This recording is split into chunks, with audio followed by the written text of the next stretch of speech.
Les données de la zone euro ont été publiées hier et comme 2014 touche déjà à sa fin, voyons comment vont les marchés. En parlant du taux d'intérêt de la Russie, on observe la plus grande hausse depuis 1998. Jasper Lawler, l'analyse du marché à CMC Markets, me rejoint aujourd'hui pour discuter ces données. Jasper, merci de nous rejoindre. Quant aux données de la zone euro, l'indice PMI Composite Market a bondi jusqu'à 51,7 par rapport au plus bas sur 16 mois de 51,1. Est-ce un signe de ce que les entreprises de la zone euro terminent 2014 en un peu meilleur état? Oui, tout à fait. C'est un meilleur état par rapport à ce que nous avons vu ces quelques derniers mois, quand nous avons observé une baisse après une baisse. Et c'est bien qu'il revient dans le territoire positif depuis le mois dernier. Mais les chiffres montrent et témoignent toujours d'une croissance faible ou même négative de la zone euro.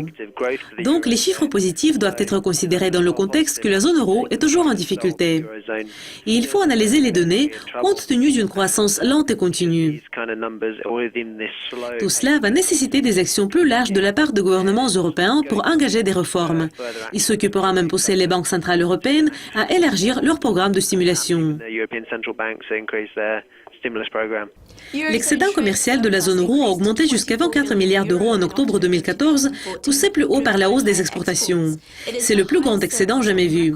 À quoi est dû un excédent si élevé? Je crois que cela est dû partiellement à la politique de la BCE visant à affaiblir l'euro au moins de façon indirecte. Et l'affaiblissement de l'euro a son effet. L'euro plus faible rend les exportations à l'étranger relativement plus bon marché, tandis que les importations deviennent plus chères pour les pays de la zone euro. Donc cela déplace l'équilibre en faveur des exportations.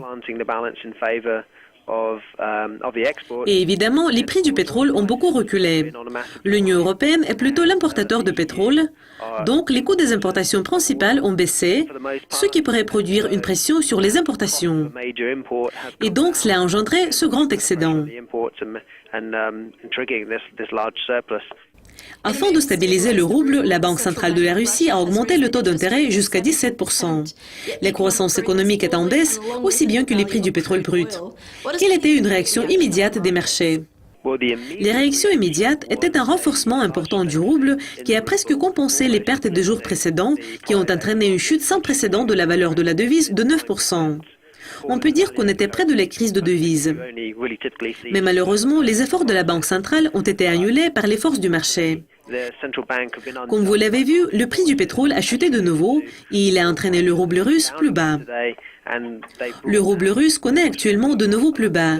Il a perdu de la rouble à atteint le plus haut jamais vu, ayant atteint plus de 65. L'analyse du marché, Jasper Lawler, nous a rejoint par téléphone aujourd'hui. C'est Dukascopy TV, merci d'être avec nous. Restez à l'écoute pour voir plus de mises à jour et d'interviews exclusives. Pour le moment, au revoir.